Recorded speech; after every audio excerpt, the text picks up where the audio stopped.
Hello दोस्तों, I am Vivek Kumar Chaudhary. तो तीसरे टाइप का 20 नंबर का क्वेश्चन ये आता है, मतलब पार्टीशन से आता है।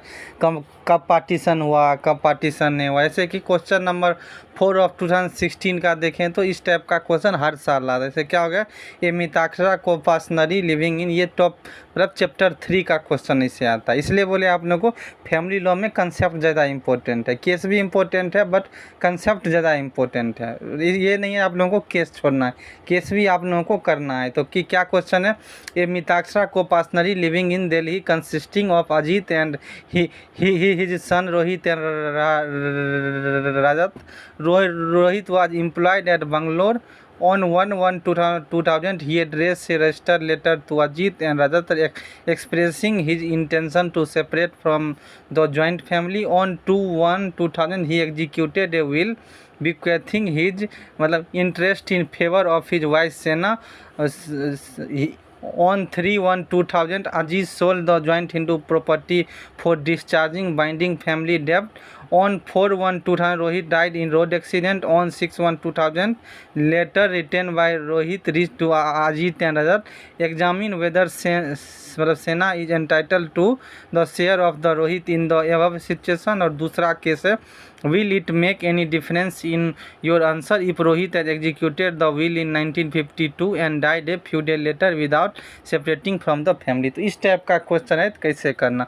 तो इसमें ये पूछा गया पार्टीशन के बाद मतलब प्रॉपर्टी के लिए सेना इंटाइटल होगी, उसकी वाइफ या नहीं होगी। तो सबसे पहले इसमें क्या लिखना है, पार्टीशन क्या होता है। तो आप लोग जैसे पढ़े ही होंगे, पार्टीशन क्या होता है। पार्टीशन है मतलब कोपासनरी प्रॉपर्टी है, सारे जो साथ रह रहे हैं और मान लीजिए कोपासनरी प्रॉपर्टी है, सबका उस पर राइट है।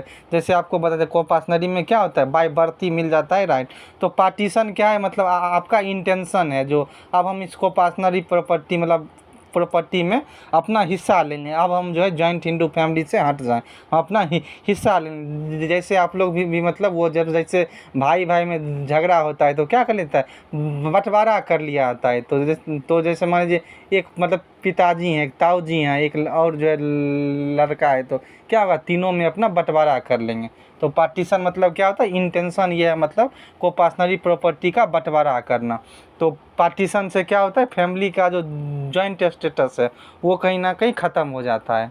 तो मतलब ये क्या है, कहीं ना कहीं पार्टीशन का आप लोग मतलब क्या कर सकते हैं, ये कहीं ना कहीं मेंबर का इंटेंशन होता है जो अब हम इस फैमिली से अलग बन जाएं और हम अब सेपरेट ओनर बने। जैसे मान लीजिए मतलब मुझे जैसे मान लीजिए 6 बीघा ज़मीन है, 6 एकड़ ज़मीन है, तो सब अपना चाहेगा हम मतलब 3 भाई है तो 2-2 एकड़ लेके हम उस 2 एकड़ का मतलब ओनर बन जाएं। उसके बाद क्या होता है, पार्टीशन कहीं ना कहीं क्या है, मिताक्षरा लॉ के अंदर क्या है, जॉइंट हिंदू फैमिली को क्या होता है, अपना सेपरेट प्रॉपर्टी बना लो, आप अपना ओनर बन जाओ।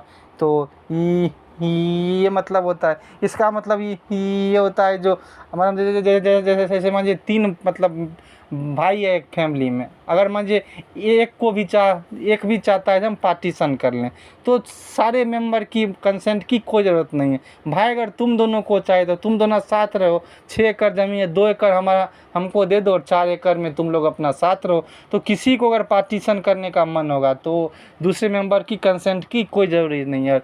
इसमें जो है कोर्ट की कोई डिग्री की ज़रूरत नहीं, क्यों, क्योंकि मान लीजिए मतलब कोपासनल प्रॉपर्टी में जैसे बाय बर्थ ही मिल जाता है राइट।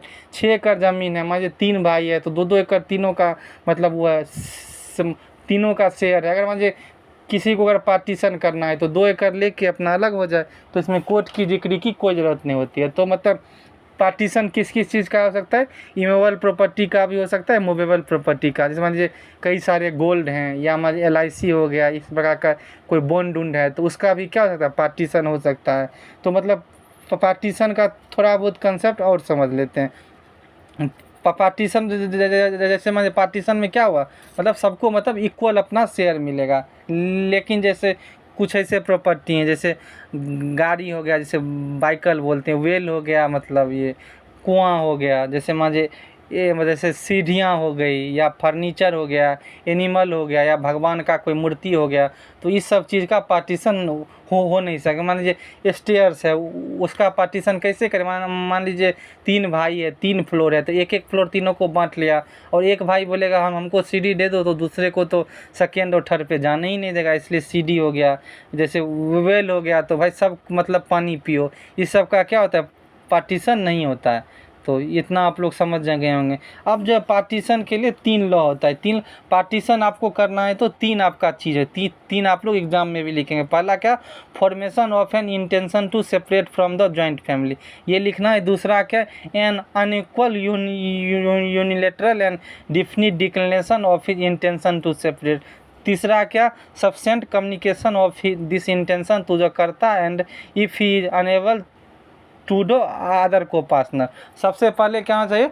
मतलब इंटेंशन होना चाहिए, जो भाई हमें अब जॉइंट फैमिली से अलग होना है, अब हमें सेपरेट होना है, तो अब को पार्टनर प्रॉपर्टी में हमें हिस्सा मिल जाए, हमें अपना जो मन होगा वो करेंगे, गांव की प्रॉपर्टी बेच के सिटी में ज़मीन खरीदेंगे, या जो मन होगा हम अपना करेंगे। तो पहला क्या होना चाहिए? Formation of an intention to separate from the joint family, मतलब जॉइंट हिंदू फैमिली से अलग होने का हमारा इंटेंशन हो जाए। दूसरा क्या होना चाहिए? यूनिवोकल मतलब यूनिलेटरल एंड डिफिनिट डिक्लेरेशन होना चाहिए, मतलब पूरा मतलब डिक्लेयर कर दो, जो भाई हम जो मतलब आप जो इस फैमिली से अलग होना चाहते हैं वो। और तीसरा क्या? डिक्लेरेशन नहीं करो, और जो भी आपके अदर को पार्टनर है, मान लीजिए 3 भाई है, मतलब तीनों के पास पहुंचना चाहिए, या मुझे करता है, मान लीजिए मतलब तीनों भाई के पिताजी जिंदा हैं, तो एक भाई अपने मतलब पिताजी को बोल देगा तो हम बंटवारा करना चाहते हैं, तो पिताजी करता है वो दोनों भाई को बोल देंगे। अगर मुझे पिताजी जिंदा नहीं है तो उस दोनों भाई को भी मतलब बोला जाएगा, जो हम जो है अब जो है अलग होना चाहते हैं, हम पार्टीशन करना चाहते हैं।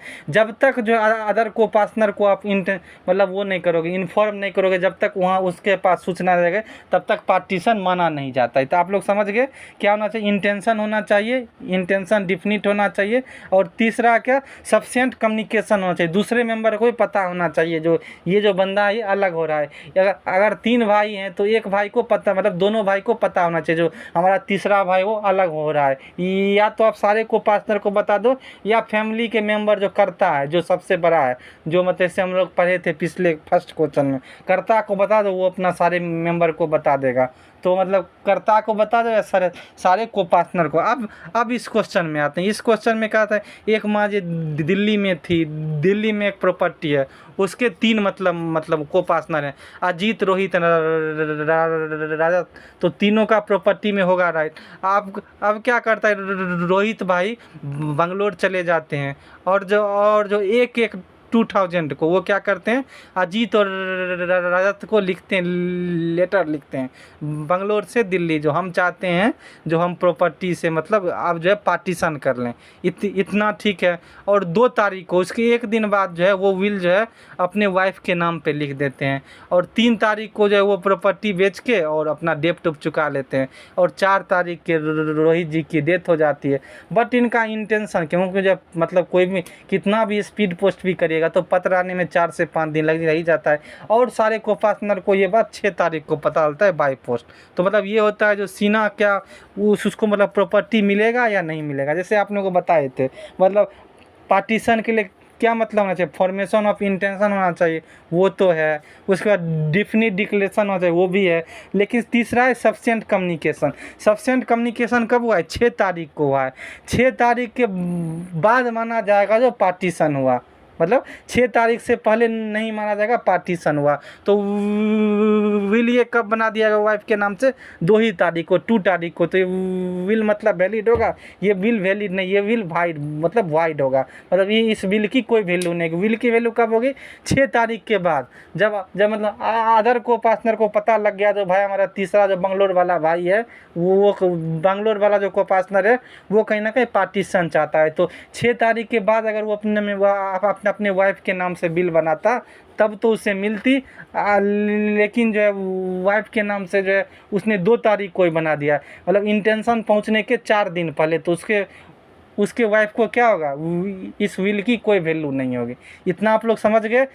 मतलब इसमें इम्पोर्टेंट क्या है, और जो को पार्टनर है उसको कहीं ना कहीं ये चीज़ कम्युनिकेट होना चाहिए। तो कम्युनिकेट 6 तारीख को हुआ है, तो 6 के बाद जो है कोई भी चीज़ विल बनाए चाहे गिफ्ट बनाए तब तो वो मतलब वैलिड होगा। 6 से पहले वो कोई चीज़ बनाए तो पार्टीशन माना ही नहीं जाएगा, क्योंकि उसका इंग्रेडिएंट फुलफिल होता ही नहीं। सफिशिएंट कम्युनिकेशन 6 तारीख को पूरा हुआ है, उसके बाद कुछ होगा तब उसे पार्टीशन बोलेंगे, तो विल ये वाइड हो जाएगा। लेकिन मान लीजिए एक चीज़ आप लोग लिख सकते हैं, जिसको हिंदू मतलब सक्सेशन एक्ट आता होगा, तो वाइफ कहीं ना कहीं लीगल मतलब लीगल वन लीगल हायर है। जैसे 4 होते हैं लीगल हायर, कौन कौन से, मदर होते हैं, वाइफ होते हैं, आप होते हो, सन होते हो, मतलब 4 ये लीगल हायर होते हैं। और 2005 के बाद मतलब डॉक्टर को भी बना दिया गया है। तो मतलब ये सब क्या होते हैं, मतलब जब आप लोग पढ़ोगे ये सब क्लास 1 लीगल हायर होते हैं। तो प्रॉपर्टी क्या होती है, ये मतलब ये इतने भाग में बट जाएगी, मतलब 4 भाग में बट जाएगी, तो वाइफ को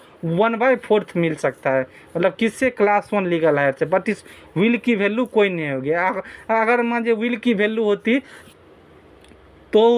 तो उसके वाइफ को जो है 100 में 100, समझिए 5 एकड़ ज़मीन है उसका हिस्सा, तो 5 एकड़ मिल जाता। बट मान लीजिए विल जो है हो गया, विल हो गया वॉइड, विल हो गया वॉइड, तब उसके वाइफ को कितना मिलेगा, मतलब क्लास 1 लीगल हायर के नाते 1/4 मिलेगा। तो मतलब 5 का 1/4 क्या हुआ, 1.25 हुआ। मतलब इसका ये मतलब हुआ, ये इतना आप लोग नहीं भी समझ रहा है तो इतना समझ लो जो 6 तारीख के बाद 6/1/2000 मतलब 2000 के बाद कुछ भी बनाता तब तो दूसरे का, तब तो इस विल का वैल्यू होता है, क्योंकि जब का कम्युनिकेशन कंप्लीट हो गया होता है। इससे पहले कोई भी बिल बनाएगा वो वॉइड हो जाएगा, उसकी कोई वैल्यू नहीं है। वो तो आप लोग जब पढ़ोगे हिंदू सक्सेशन एक्ट, तो मतलब क्लास 1 लीगल हायर से कुछ हिस्सा तो उसे मिल जाएगा, लेकिन इस विल का वैल्यू कुछ नहीं होगा। और दूसरा क्या है, मतलब रोहित अगर 1952 में बनाता, तो 1952 में अगर बनाता विल, और इतना ही समझ लीजिए जो उसके मतलब कम्युनिकेशन कंप्लीट नहीं होता है, सफिशिएंट कम्युनिकेशन, तो क्या होता है तब भी उसको नहीं मिलता, मतलब उसके वाइफ को नहीं मिलता, और विल क्या होता है, वाइड होता। और जो है उस समय जो है वाइफ को क्लास 1 लीगल हायर माना भी नहीं जाता, मतलब फीमेल को प्रॉपर्टी में कोई राइट ही नहीं था। जब आप लोग सेक्शन 14 एंड 15 पढ़ोगे हिंदू सक्सेशन एक्ट, तो 1955 से पहले जो है मतलब वुमेन को प्रॉपर्टी में कोई राइट नहीं था, तो तब तो उसको मतलब क्लास 1 लीगल हायर से भी नहीं मिलता, तो वाइफ को कुछ भी प्रॉपर्टी नहीं मिलता 1952 में। समझ गए आप लोग, मतलब इस विल का वैल्यू तो नहीं होगा, क्यों, क्योंकि जो कम्युनिकेशन कंप्लीट नहीं हुआ है।